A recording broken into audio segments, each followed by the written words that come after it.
The room where it happened is due for release next Tuesday, with John Bolton already sitting down with news media to discuss its contents, as he did in this ABC News interview.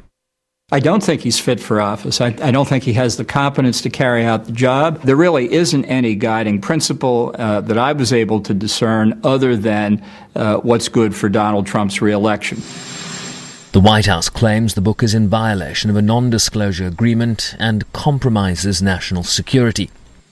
Somebody said he went out and wrote a book. If he wrote a book, I can't imagine that he can, because that's highly classified information. Even conversations with me, they're highly classified. I told that to the Attorney General before. I will consider every conversation with me as president highly classified. So that would mean that if he wrote a book, and if the book gets out, he's broken the law.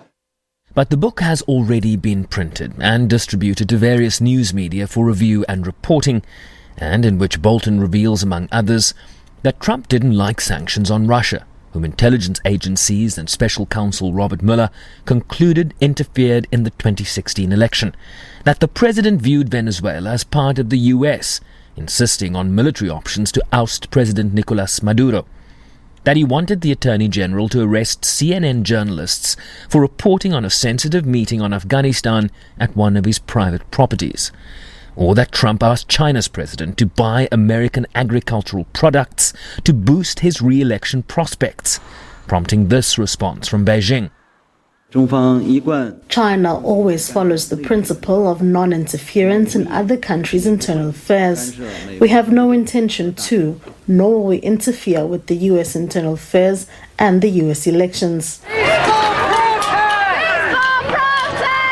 As Americans become more critical of the presidential incumbent over the poor handling of the coronavirus pandemic and protests against police brutality. A new poll showing his Democratic rival opening up a 13-point lead among registered voters. It's a bad management on top of bad planning, on top of neglect. And it's totally unacceptable for a great nation like ours. Folks, here's the truth. The pandemic is still here.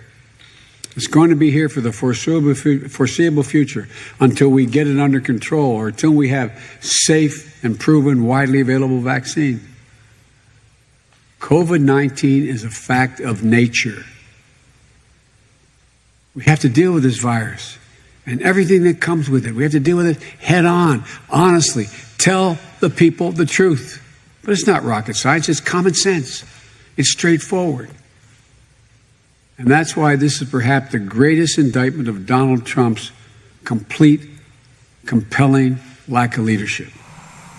As the political heat increases around a president, less than 6 months before polling day.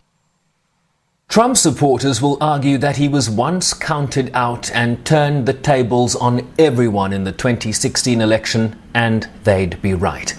But given the barrage of negative news, including the bungled response to the coronavirus pandemic and the rising death toll, or the militarized response to peaceful protesters outside the White House to allow for a photo op outside a church holding a Bible, or the revelations in John Bolton's book, an arch-conservative and former White House insider whose analysis will be difficult to simply dismiss. Sherwin Bryceby's SABC News, New York.